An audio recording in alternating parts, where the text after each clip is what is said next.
Hello, and welcome to the Narrowing Path, Walking the Spiritual Walk. My name is Steve Van Ashton. Thank y'all for joining me today for the daily reading from James Allen's Daily Meditations for April 5th. I'm looking forward to this one. Yesterday's was a great reading about having a comparison between the sage and the unenlightened one, the multitudes. And it was just, I love the comparisons because you get to kind of see, you can take your own temperature almost when you read one of those, and you kind of like, well, if I'm honest with myself, I still do this or I still do that. And it's always a good reminder. It's always a good check for me to have one of those readings. So I'm looking forward to see what he follows up with today for April 5th. And this will be fresh to you and fresh to me, meaning you'll get my genuine response, reactions, observations, and what I relate to about the reading. So here we go. James Allen's Daily Meditation for April 5th.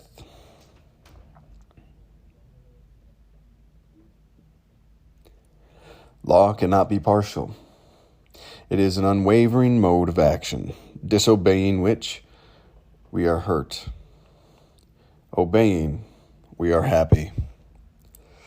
It is not less kind that we should suffer the penalty of our wrongdoing than that we should enjoy the blessedness of our right doing. If we could escape the effects of our ignorance and sin, all security would be gone, and there would be no refuge. For we could then be equally deprived of the result of our wisdom and goodness. Such a scheme would be one of caprice and cruelty, whereas law is a method of justice and kindness. Indeed, the supreme law is the principle of eternal kindness, faultless in working and infinite in application. It is none other than the eternal love, forever full, forever flowing free, of which the Christian sings, and the boundless compassion of Buddhist precepts and poetry. Every pain we suffer brings us nearer to the knowledge of the divine wisdom. That was a very interesting one to read, and I honestly really enjoyed reading that. It was a great perspective to have to take her. It's referencing results in a different way than I'm used to seeing it talked about. And I guess I'll elaborate on that when we get going. But usually we only talk about the punishment for the laws of justice, right? But it's really the law of justice, or a just system allows somebody freedom and punishment, depending on their choice. And I think that's what we're kind of talking about here. So he opens it up with the line, law cannot be partial. It is an unvarying mode of action, disobeying which we are hurt, obeying we are happy.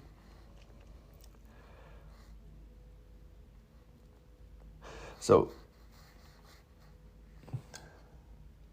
usually the outcomes perceived by law are purely punitive and punishing. But what he's saying here in spiritual law, there's a secondary outcome. I think if we think about laws today in the sense of like breaking the law, there's only punishment for breaking a law. If we follow the law, we get the opportunity to live. So it might not seem as rewarding as this one is stating, but spiritual laws are not made to be punitive. It's more of a general concept. Like you get what you sow goes both ways. Like the Ten Commandments of the Bible, like thou shalt not steal. That, which I think is one of them. I don't know why I'm questioning that right now, but that's just a punitive law. You shouldn't do that. It doesn't say if you don't steal, you'll have a good life. It just says don't steal. So it's just an interesting concept to actually behold, because the laws we're talking about here, the laws of justice, the laws of the universe, the spiritual laws, all of these things, they have a positive twist to them, or a positive perspective to take with them. And I think that's what we're talking about here. It is not less kind that we should suffer the penalty of our wrongdoing than we should enjoy the blessedness of our right doing. So we don't get to sit there and complain about a punishment as resulting from our actions, when we would happily accept and take on the reward of our actions as well. It kind of takes the emotion out of our perspective of the results we get. Because when we can say, my rewards or what I receive are the results of my actions, and I will get what is just and due me, then we can say, I've brought this upon myself. And you're not, the anger towards the punishment isn't there. It's an understanding of our own failings. And that same way, we can be more free to enjoy the positive results of our actions as well, because we're not in fear of them leaving, first of all, because we know that living right results in these things. So we are able to enjoy the moments as they come, and we're not in a state of lack or fear of never again, right? So it's I really like how we open up the main body of this with that line. One is not less kind than the other. They are of equal value in the perspective of justice, of the spiritual laws, the spiritual world. If we could escape the effects of our ignorance and sin, so if we could escape our punishments, all security would be gone. There would be no refuge, for we could then be equally deprived of the result of our wisdom and goodness. Like, if we are able to actually get away with things, if we didn't actually reap what we sowed when it came to the negative, we would not reap what we sowed when it came to the positive, right? We can't have one without the other. Right? You can't numb all of your negative emotion and only enjoy positive emotion. That's what people try to do with drugs and alcohol and pornography and gambling, all of these things. We're trying to distract, numb, avoid all of these things we don't want to feel, while only embracing the things we do want to feel. And unfortunately, we start to confuse pleasure and sensation with happiness, which there's a very big crowbar between those two, a very, very big space, and a very big separation. So we need to be able to feel punishments for our wrongdoings as much as we need to be able to feel and embrace the joys from our right doings, our good deeds. Such a scheme would be one of caprice and cruelty, whereas law is a method of justice and kindness. Hold on, I want to just look up the word caprice real quick here.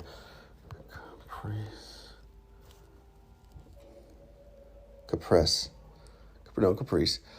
A sudden and unacceptable change of mood or behavior. There would be no consistency, is what that's saying.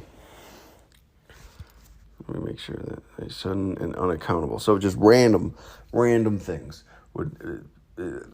People would be the subject of their impulses if they didn't have to face the consequences of their actions. There would only be a self-seeking society with no security and no goodness or altruistic or good intention.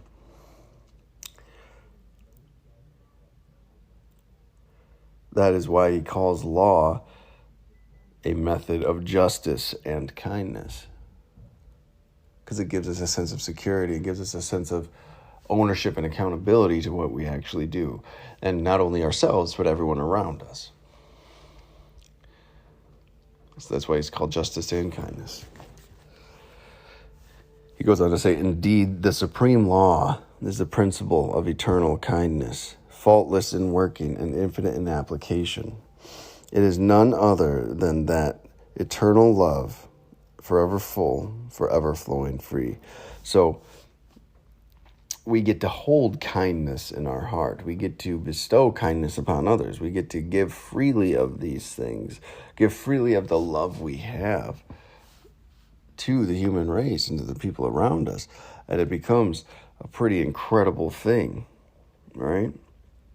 It is none other than the eternal love, forever full, forever flowing free, of which the Christian sings, and the boundless compassion of Buddhist precept and poetry.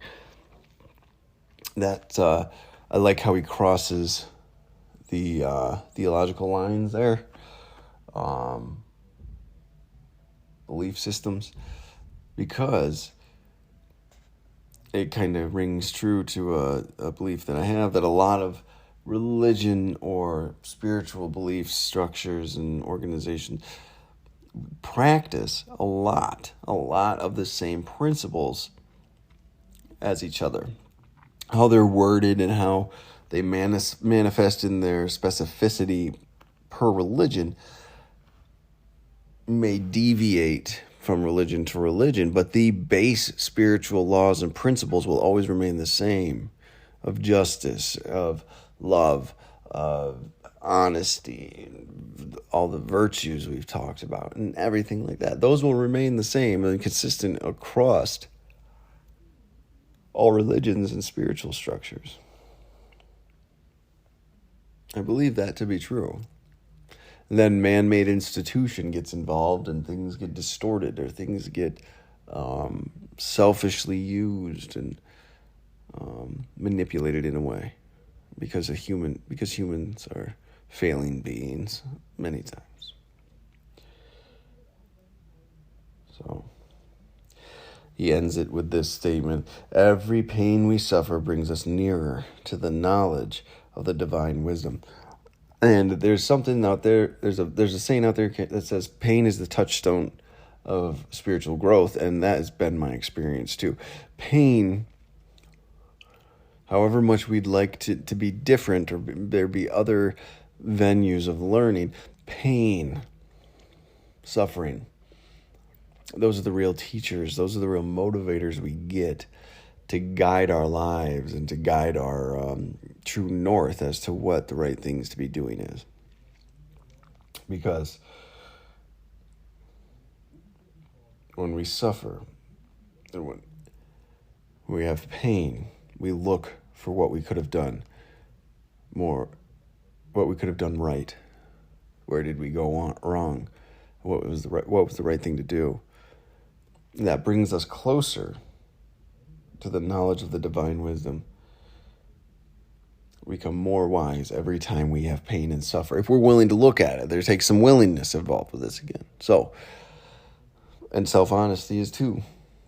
Some personal accountability, honesty, open-mindedness, and willingness are essential for this growth to happen, for this line to actually happen and become closer to divine wisdom. So, well, I will go ahead and end it there, and thank y'all for joining me for that one. That was that one got my brain thinking again. You know, it just gives us new perspectives, or new wordings of old perspectives, or however you'd like to phrase it, for us to contemplate and consider and understand, and give us a more solid spiritual foundation when it comes to interactions in life. So, a great reading today, and I really appreciate everyone that jumps on and listens to this podcast when it comes available. It's a pleasure of mine to be able to read these and provide them every day. So thank you for that. Go ahead and head over to our Facebook page, The Narrowing Path, Walking the Spiritual Walk, and give us a like, give us a follow, and we'd love to hear from you too at any point. So I appreciate it. Thank you everyone for jumping on, and until next time, thanks.